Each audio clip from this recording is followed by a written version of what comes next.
All right, hello. I'm William Stein. Does anyone here know me? You look familiar. I took your class. As you do. Okay. You took my class. I did sing you back in the day. Awesome. When? What was the topic? I think I did it in 06 and 07. Num it was related to elliptic. Oh, when you were in, Yep. in Sydney. Yeah. Yep, some you. Okay. I don't recognize you from there. Okay. It's a different person. All right, so what I'm going to do is tell you quickly about what Sage is and also SageMathCloud, which is a way of using Sage. So this is going yes. to be available to them someplace. Yeah, I think I am recording this screencast right now. I'll probably delete the beginning of it because this looks really dumb, but I think that means I'm currently recording it. Normally I'd have like a record icon in the top, but it's not visible because there's too many other things. I'll make this full screen. So yeah, I'll just post it on YouTube.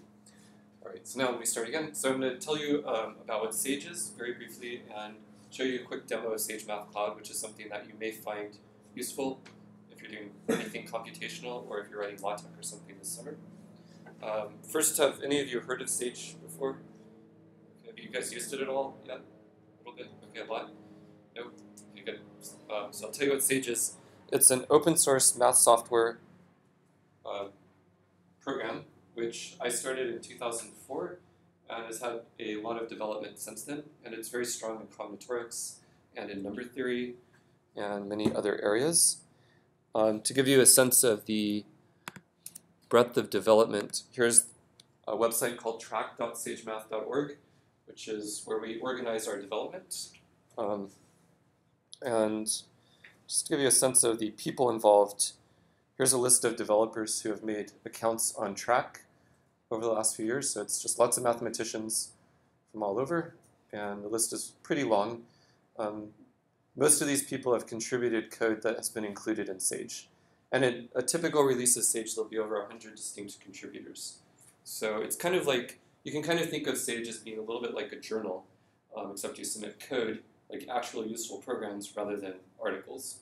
And it is peer-reviewed. So if you look at, let's see, timeline, you can see things that happen with various tickets.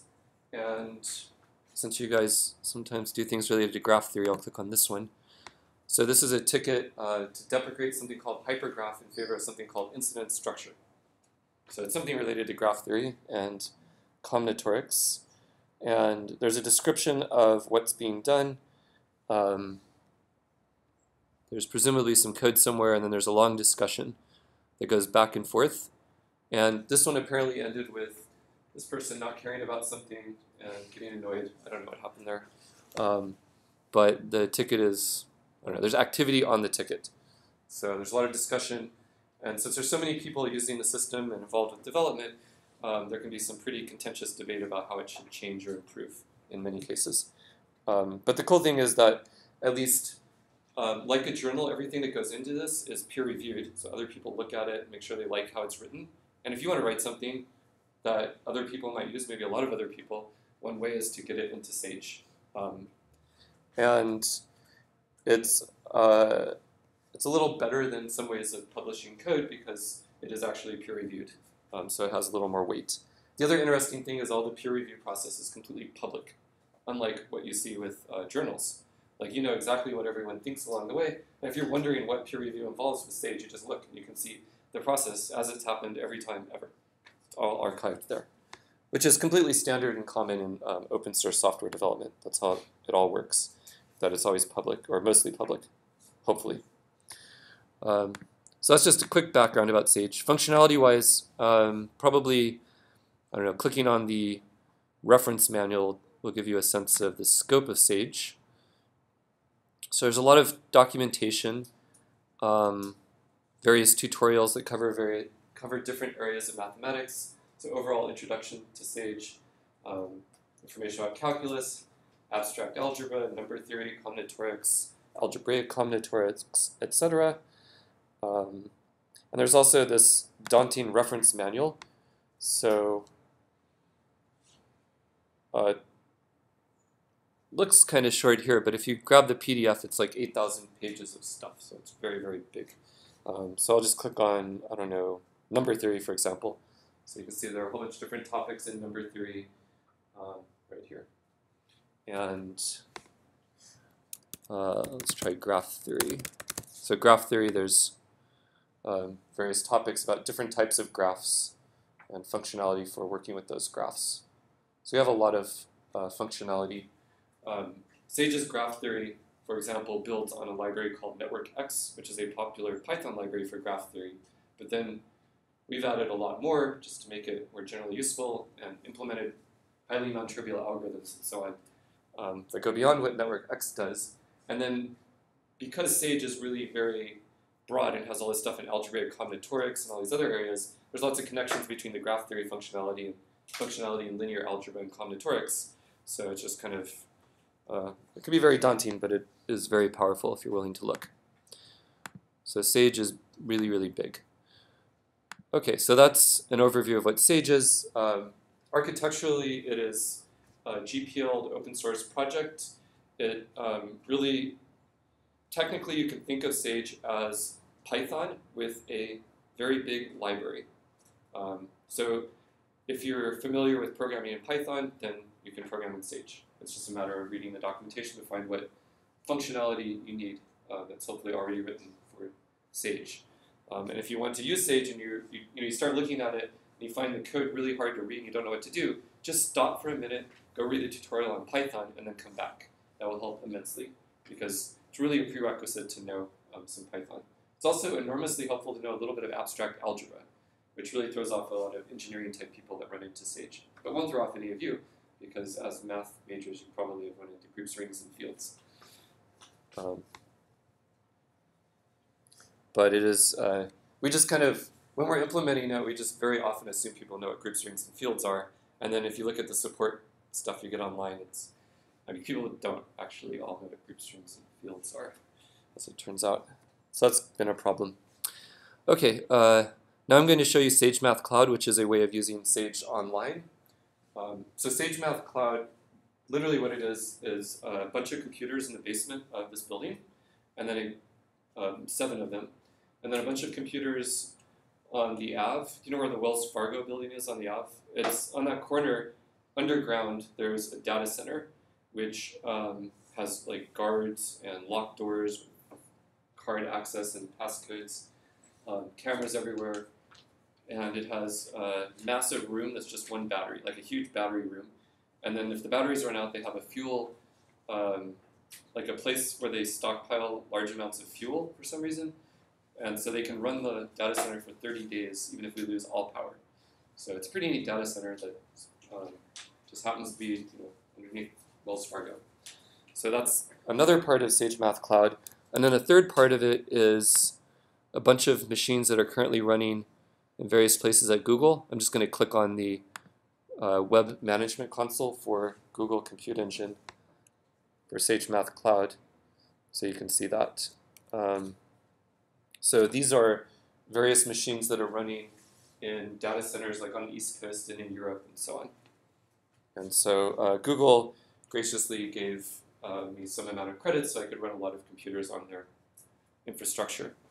So the amount of stuff running at UW is really a lot more overall than all this stuff put together, but there's quite a bit of computing power behind SageMathCloud.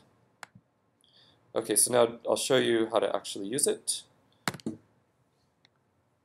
I think I'll start at the beginning. So this is just logging me in, but I'm going to make a new, well, I'll just log out actually. That's probably the best thing to do. So I'm going to log myself out just so you can see the full process.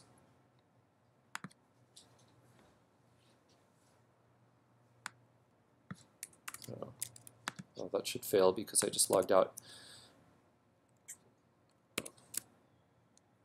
Well, I'm just going to start in private browsing mode. That's probably the best way to go. So you type cloud.sagemath.com in, and then this is the screen that you get. And you can create an account. And I'll make one called that.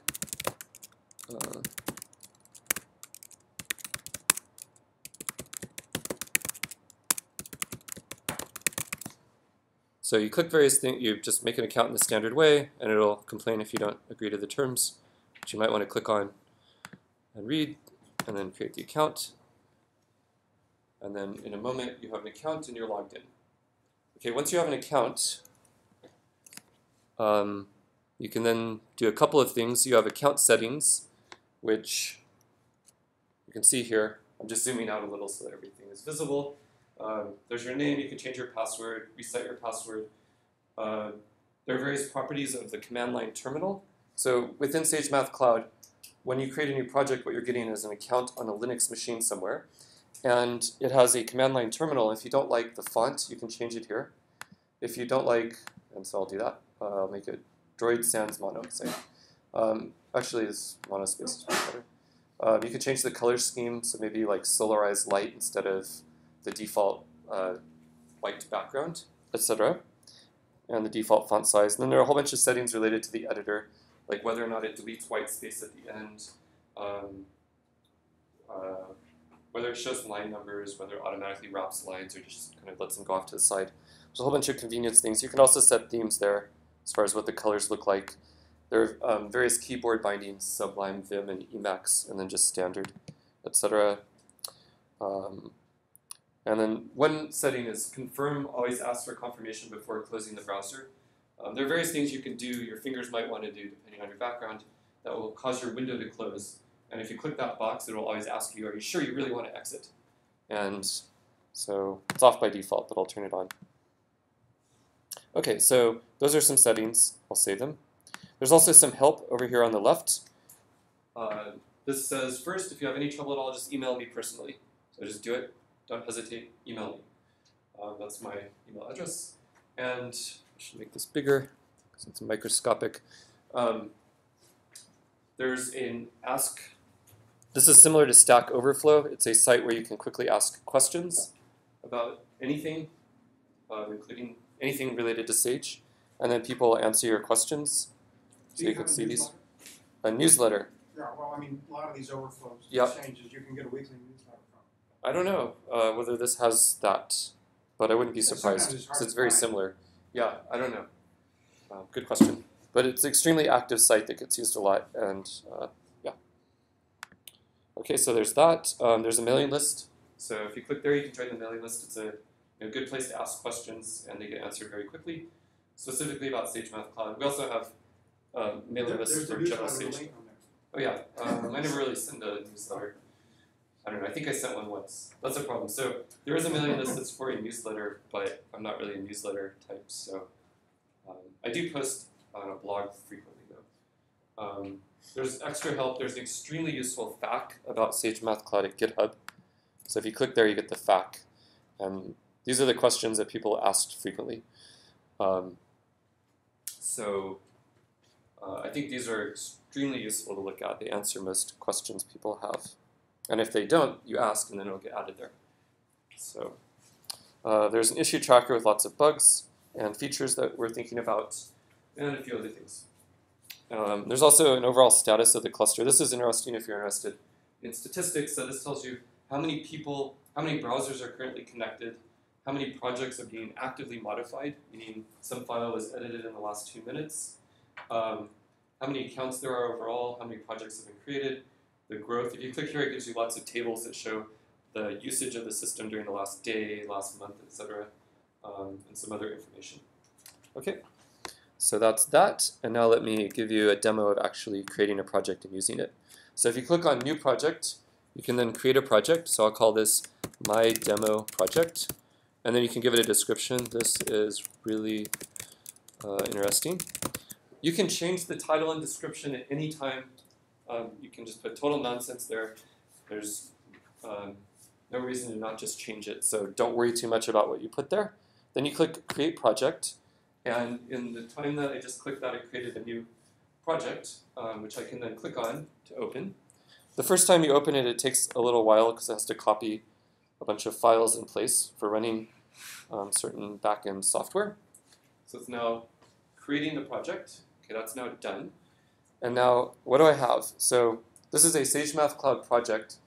There are no files or anything here yet, but if you click this button, you can then create a Sage worksheet, an IPython notebook, a LaTeX document, a command line terminal, or a task list. You can also create just an arbitrary file, a folder, or download something from the internet. So for starters, I'll just click Sage Worksheet. You can also name your file first, so I'll just use this default name, which is the current time. So now I'll click Sage Worksheet. Oh, the one other thing before I do that, you can also drag and drop files here, or just click here and select files from your computer to upload them. So now I'll click here on Sage Worksheet. That creates a new worksheet. And you can then start using it to do amazing calculations like 2 plus 3. I can click here a few times to make the font bigger. But it's you can do pretty sophisticated things. Here's some more examples. I'll plot sine of x squared as x goes from 0 to 10. You just hit Shift Enter, and then it draws the plot. This is an SVG graphic, so you can like right-click and save it or do whatever you want with it. And you can do a lot more. You click on the blue line between 2 cells to create a new cell, and then you can write, say, arbitrary Python code for I in range 10. I don't know, factor, or have it say print I, and have it the length of the string representation of, I don't know, 10 to the I factorial. And notice it prints out answers as it figures out what they are. So the first 4 were pretty quick, and now it's printing out more answers as it gets them. So 7 might be pretty hard. You can start additional calculations running even while it's waiting for something else to finish. So this one won't evaluate until this one finishes. You can also crash your browser and kill your computer. All kinds of horrible things could happen. And that doesn't in any way impact the output getting recorded or the calculation running. So let me just pretend I crashed my browser. And now hopefully I can remember how to log in. So I'll log in again.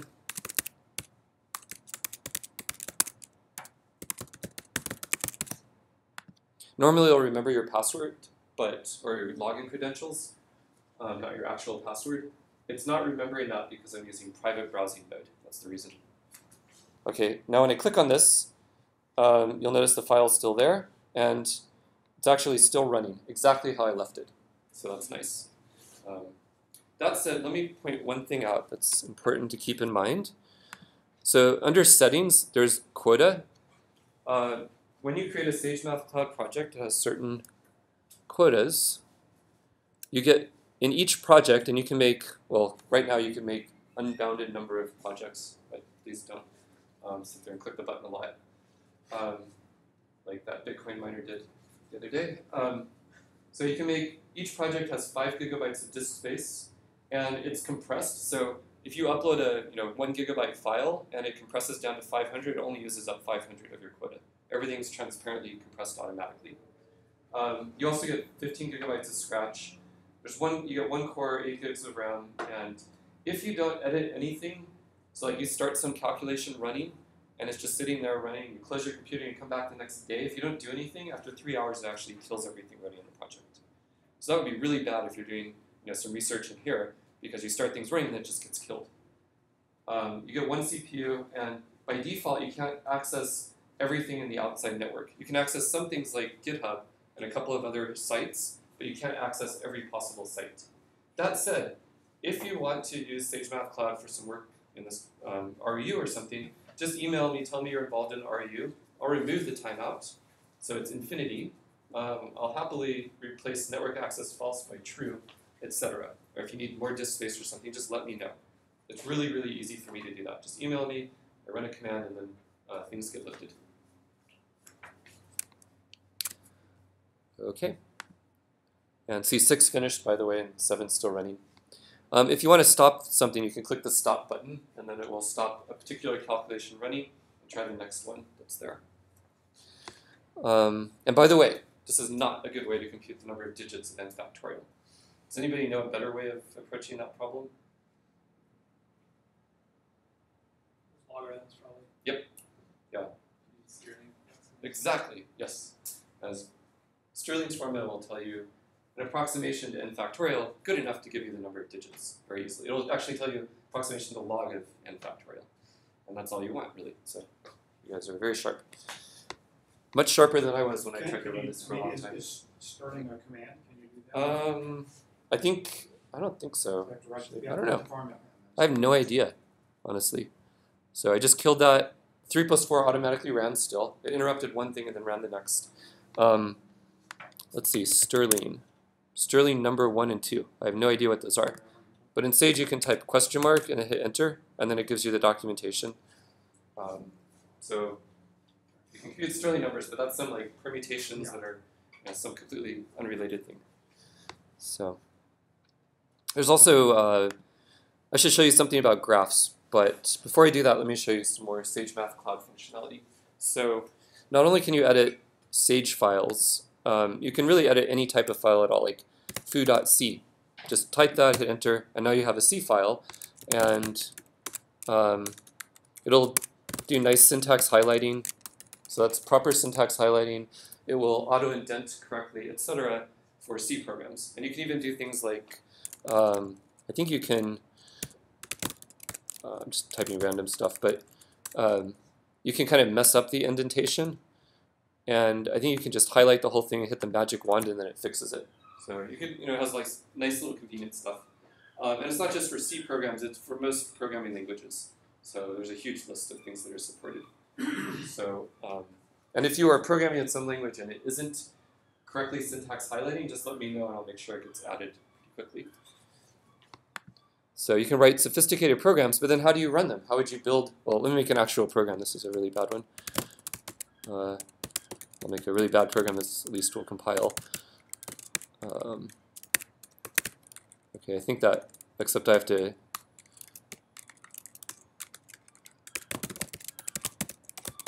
Okay, I think that should build. Oops. Oh, do you need that? I'm not going to get just a warning.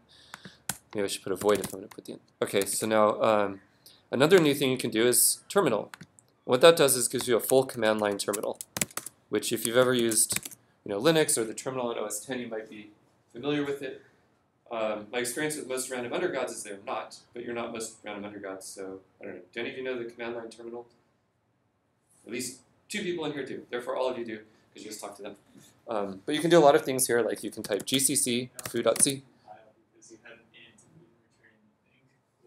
The compiler can be, it might let me even though it's not valid. I think the compilers often will allow things. So it just ran GCC. It isn't maybe technically the best program, but fortunately it works. So notice that I compiled that program and I ran it. And you can do this with arbitrarily complicated code. So if you have some code you want to run here, just upload it and run it. I have a couple of undergrads working with me this summer who are adding lots of functionality here. Like they added something so you can drag the tabs around, and they added little icons right here. One of the other things they're going to add soon is support so that there's like a little terminal at the bottom and a build button.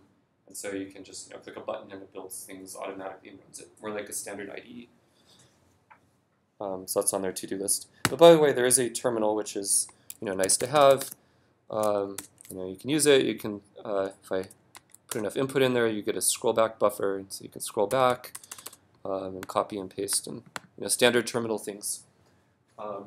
And like with a worksheet, if you just kill your browser, it crashes, whatever, and you reopen it later, the terminal, as long as the whole project hasn't been restarted, your terminal will be like you left it, which is nice. So you have that. And now another thing with SageMathCloud is this collaborators business. So here, you can type an email address of some other user here, or also their name, and that should have given a match. Fortunately, sometimes you have to, what? Well, let me just type Williamstein. Ah, here we are. So you can type the name of a person, and then you add them as a collaborator.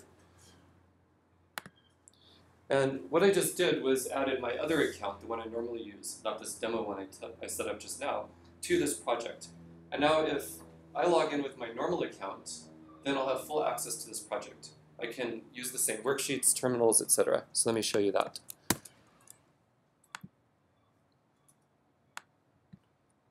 So just log in.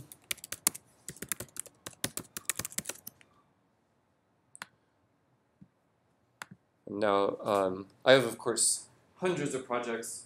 By the way, if you're having trouble keeping track of lots of different projects, you can put things like in the title of the project, you can put, or in the description, you can put a hashtag. So hash demo maybe for this one. And then what happens is that over here, you'll find that a little tag appears. And you can click that, and it shows only the things that match that tag. So it's kind of convenient. All right, so I'll click on My Demo Project. And this is as a different user. And so now we can look at that terminal, and both of us can type in it. So as I type in one of the browsers, it appears in the other one. So you can have like 3 people, instead of always having to look over somebody's shoulder to see what they're doing in a terminal. Somebody asks you, oh, I need to do something in this terminal, and you just open the same project, open the terminal, and type it yourself. And it's just less frustrating. That's my experience. So for example, the 3 undergrads I'm working with this summer, we have a project with the bizarre name of omni-based conjugate. I don't know why. It's some in-joke they have, which I don't know the history of, and I hope that I'm not the butt of. But I can log in, I can pop into their terminals and see what they're doing. We can help each other when we're sitting next to each other, etc. There's also a log button where you can see, so Nick opened this particular terminal a minute ago. And you can just hit enter and open what they opened. So he's opening something and running it, and I could see he has some errors there. In any case, it's synchronized, and as you type in one, it appears in the other one. And then similarly with worksheets. So if I open this worksheet, and the best way to find something that somebody else opened is to look in the log, and then you can search for it, like type SageWS, and then just hit enter and open it. So now I've opened the same document in both browsers as a different user. So right here I can do something like, if I type %md, I can write markdown. So this is a document, foo bar, fancy math. So you can put arbitrary LaTeX stuff between $signs. And you can see that the other person saw my name right there, and it was sort of edited in real time. So multiple people can be looking at the document in real time. And the same is true of the .c files or any of the other types of files. And also the IPython notebooks if you use IPython. Okay, and another example, there's a task list. This is the most recent one I added. This is basically just a to-do list that's very kind of technical and math friendly. So you can type in, okay, find all solutions to x to the n plus y to the n equals z to the n. And you can see it typesets the math nicely. And like before, if I look in the log, I'll see that the task list was open, and I can open it over here as well. And you can do things like set a due date. It uses Markdown, so you can make nice little lists like this, and so on. And when you make multiple tasks, you can drag them around and sort them and put links in them and stuff like that. So you might find that useful if you're just coordinating, working on something, like possibly writing a paper in LaTeX. So if you type LaTeX document, now what this does is it creates a LaTeX document, which you edit over here, and then the preview of the document appears over there. So here you can fill in various information about the document. You can, I'm just going to copy that silly math from over here. You can typeset math. So you can copy and paste your own preamble, just stick it in. Yep, it's very flexible. You can put, it's completely arbitrary LaTeX. You have all kinds of anything here. And in fact, it's very arbitrary in that the build command is customizable. It runs PDF LaTeX by default. You can change that to use Z LaTeX or some other, like if you want to write your paper in Arabic or something, you can change it so it works better with other languages. And it's literally just, if you want to run LaTeX from the command line, you can just do it. PDF LaTeX. So if you have some really custom workflow, you can directly carry out your workflow that way. I didn't type PDF LaTeX correctly. PDF LaTeX. So you can see it running there. Also, one important feature it has in the preview, and you can make mistakes, and it will gives you little links to the mistakes. So I wrote 2 to the something and it was wrong. If I click on this button, it takes me to the point where I made the mistake. And if I click here, it takes me to the point in the document that has the mistake. And moreover, if you are looking at the document, this is kind of silly because it's so short, but if you double click over here, it takes you to the corresponding point over here. So it does the forward and inverse search stuff. And also, if you're at a certain point here, and you click the forward button, then it takes you to that point over here. And that'll even work if it's like a 100-page document that you're working on, which is convenient. Also, it has something called SageTech. So if you do use package SageTech, then you can actually put Sage code here. Like this year is 2014, which equals, and then if you say \sage factor 2014, it will replace that by what you get by running Sage on the on this expression. So in a moment, it should give the factorization of 2014. Yep, there it is. So it just automatically fills in the output, and then it caches that for future use until you change it. So it can be useful when you're writing documents that use Sage, etc. Okay, notice there's now a lot of files because, let me bug, there's a lot of files since we've been editing files for a while. Like we have our terminal, we have our worksheet, we have our task list, there's the tech file, there's some things that were generated by the tech file, etc. Some of them are grayed out because they're probably things that you don't want to look at. But you can still click on the grayed out things if you really want to. You can also type quick terminal commands up here, like ls or copy or something like that, or cd. If you want to make a directory, you can do mkdir foo and then cd foo, and then that moves you into that directory. Of course, you can also just do +new and then make a directory by clicking folder. So it's another way of doing the same thing. You can also adjust what whether you're sorting files by most recent time or file name, whether hidden files are shown. There's a trash can. And then one other interesting feature, which might surprise you, but it's really important to know about, is snapshots. So as we've been working during the last few minutes, every 2 minutes, a complete snapshot of all the files in our project was made using a program called bup, which is based on Git. And here they are. So if we want to see exactly what the project looked like 12 minutes ago, you just click on that link. And here we are. And see, 12 minutes ago, all we had was the one worksheet. If I click there, that was the state that our worksheet was in. And notice it's read-only because it's that old version from a while ago. So a nice thing, a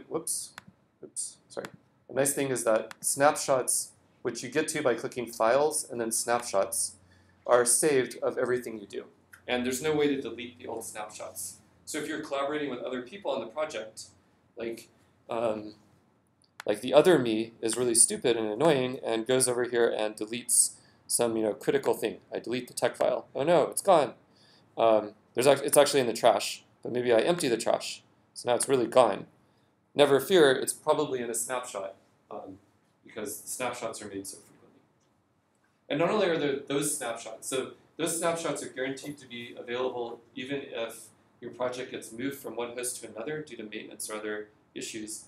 There's also ZFS snapshots. This is a more technical thing, but if you go to a certain directory /projects.zfs, so if you go to that directory, then there's a subdirectory called snapshot, and it has additional snapshots made roughly every 5 minutes, I think, on this host of all the files. So it's a completely separate snapshot system that's there as well. So there are many things that together greatly increase the chances you won't lose any work via your own or other people's mistakes when you're using this. Also, one thing that we're mostly done developing, which we haven't quite finished but is being actively worked on right now, is a little slider. So you'll be able to take this document and slide something, and it will show every state of this document every few seconds. So you can go back and forward in time. So you can just zip back, see exactly what it looked like a few minutes ago, copy something out of that into this version.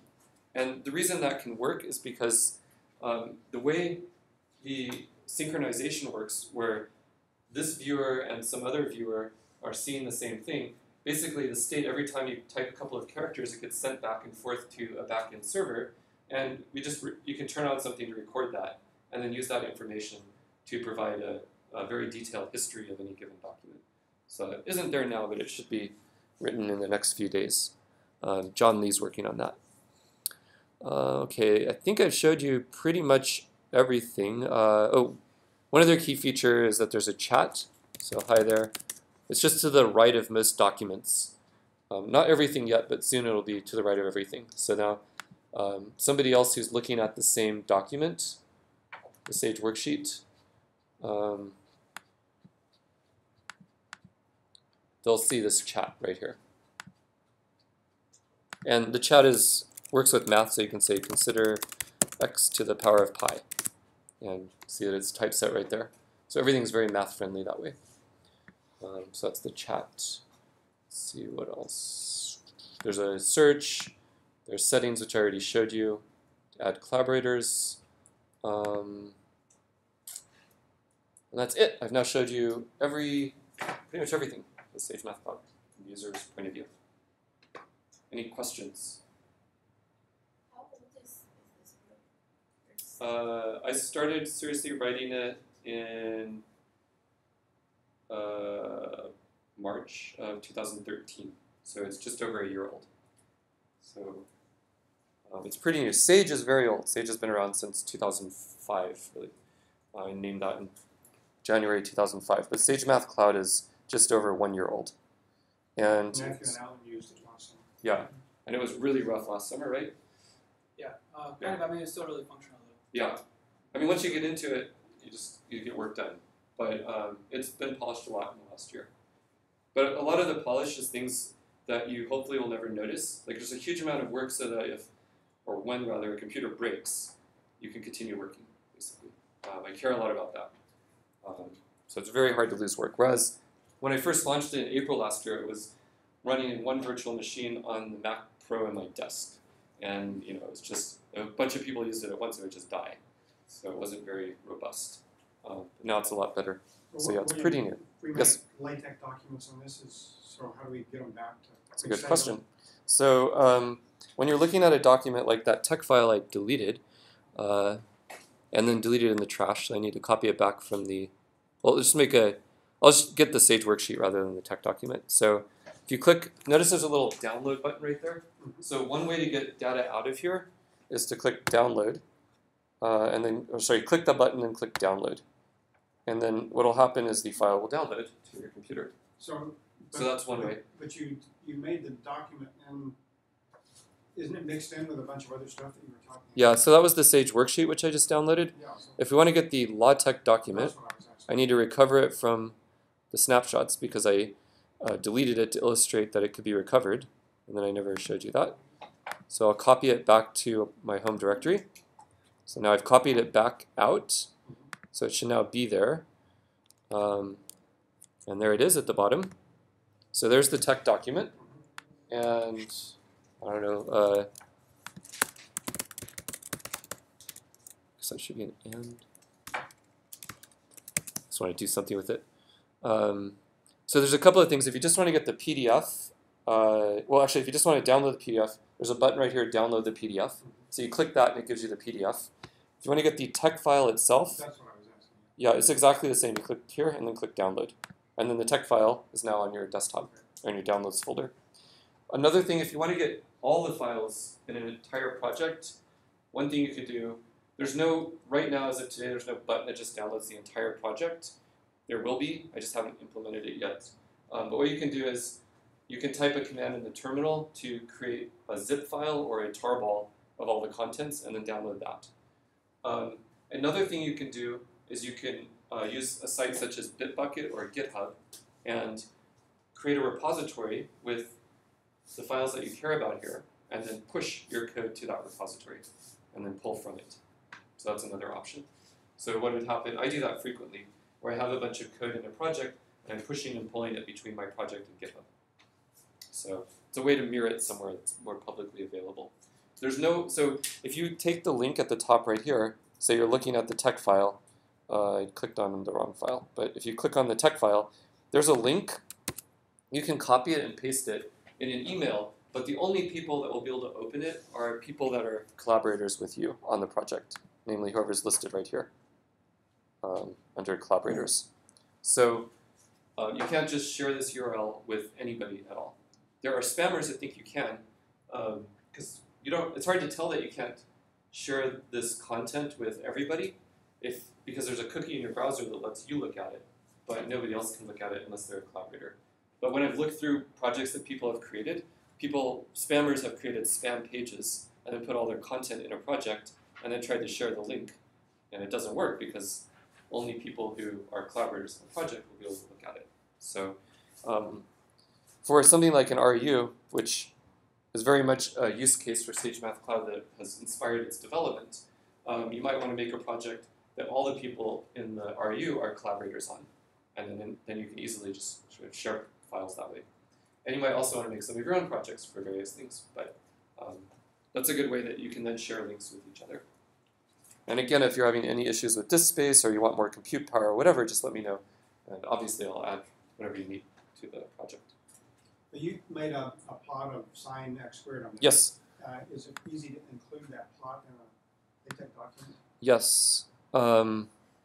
So when you make a plot, let's call it, if you assign it to a variable, such as p, you now have this object, p, and you can do p.save, and I'll call it sine.pdf. It's not really sine, but I'll call it myplot.pdf. That's a PDF file, which is now sitting on the file system, right there, myplot.pdf. If I then go to the tech document, which is right here, I can include it. You have to know a little bit about tech, but this is something that if you Googled for, you would instantly learn how to do. Use package graphicx is one way to do this. And then here you could say include, or can't believe I'm suddenly spacing, include graphics. And then you give the width maybe is 3 inches. I'm just being silly using inches. And then you give the name of the file, my plot. And then what should happen, assuming I didn't mess up, is the plot will appear here. No, it was my underscore. Oh, that would be a problem. My underscore plot. Thank you.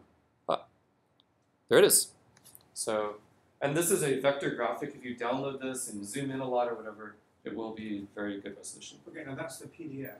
Yep. But there's this text source, but it says include, so you have. Yeah, you have to have. You have to download. Exactly. The Yeah. PDF. Mm-hmm. And you'd want to put it all in one directory. And if you want to regenerate this or change it, you do that in the worksheet.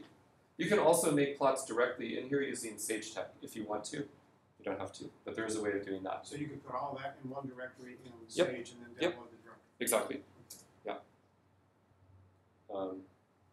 And of course you can run, there are a whole bunch of other systems included like Octave. From the command line at least you can use a lot of different programs. So Octave is there. Everything that's open source that I could think of is available. It's taken a while to start, but everything I could think of that's open source is available here. If you needed MATLAB, we have a license at University of Washington, I think, in the math department, so it could get installed into the project, and so then it would at least be available from the command line, and you could call it from Python if you wanted or something. So then this is Octave running here. There are people, I've looked around at projects, there are people who have installed Magma and MATLAB in various projects, so other people are doing that. They just set up their own licenses. Yes? Is there a way for Sage to interface with like proprietary software? Yes. Yes, there is. I'll give you a little example of that. I have a project with Magma installed, which is my favorite proprietary software, I guess. And I guess I'll show you a little example of, well, this is an example of, in a worksheet, if I put %magma, I can then put code, and then it gets evaluated by Magma. So I was just testing this sort of thing. There's something very similar if you have Mathematica, you put %Mathematica, put the code, and then it shows the output. And similarly with MATLAB and other programs. And that's one of the things that Sage is pretty good at doing, is interacting with these other systems. And IPython also has similar functionality. And IPython's also available in here. You just have to do new and then IPython notebook to get IPython. So the answer is yes. Close some of these things. Any other questions? Yes? I remember doing this with an earlier version of SageMathCloud. Is it possible to create like interactive graphs in Yes. SageMathCloud? Yep. So if you want to create interactive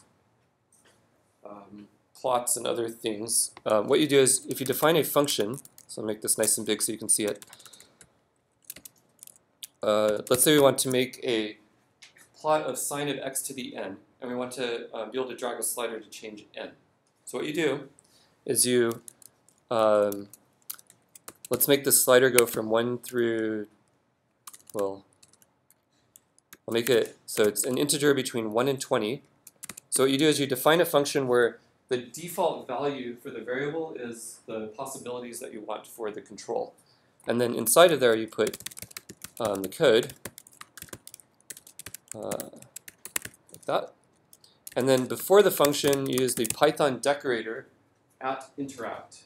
And what that will do is, instead of just only defining the function, in addition, it looks at what the default values are for the variables and constructs controls out of each of them.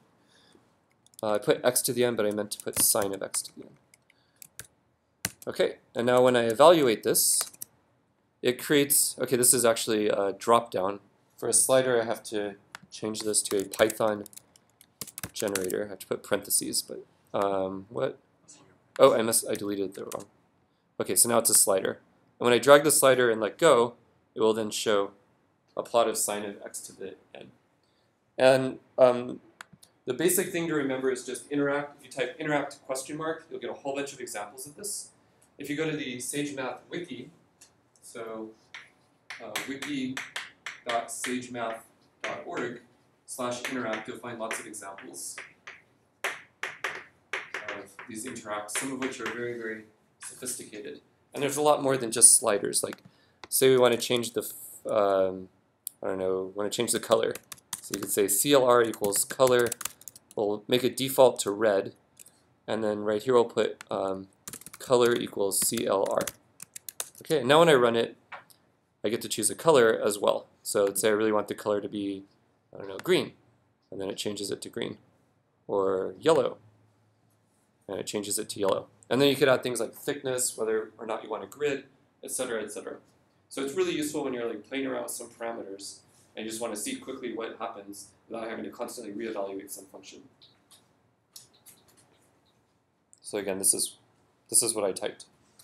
By the way, for graph theory, if you just want to look at lots of different families of graphs, if you do graphs.tab, there's a huge number of examples like this, and you can plot those as well. So, I don't know, there's buckyball. So when you do that, it just gives you back the graph, and then you can query the graph. There's hundreds of functions that give you information about the graph, like colorings of the graph, and what properties it has, whether it has certain types of embeddings, etc. And you can also just plot it like that, and you'll see a plot of the graph. So here's the buckyball. I think you can even make a 3D plot of the graph. So that's a 3D plot of the graph, which you can rotate around, which is nice, and zoom in on.